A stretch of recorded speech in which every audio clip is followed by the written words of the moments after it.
ஓம் சக்தி. ஓம் சக்தி.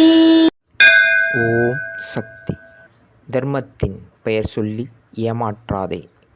அதர்மம் அதிகமாகிவிட்டது. ஆனாலும் மழை உண்டு. நினைத்த ஒன்றை நின்று நிதானித்து செய்தால் பலன் உண்டு. இது அன்னையின் அருள்வாக்கு. குருவடி சரணம், திருவடி சரணம். ஓம் சக்தி. சக்திகளே, உங்களுடைய கருத்துக்கள் மற்றும் அனுபவங்களை கீழ்காணும் மின்னஞ்சல் முகவரிக்கு வீடியோ வடிவிலோ ஆடியோ வடிவிலோ எங்களுக்கு அனுப்பவும். மற்றும் மறுவூர் மகிமை யூடியூப் சேனலை சப்ஸ்கிரைப் செய்யவும். ஓம்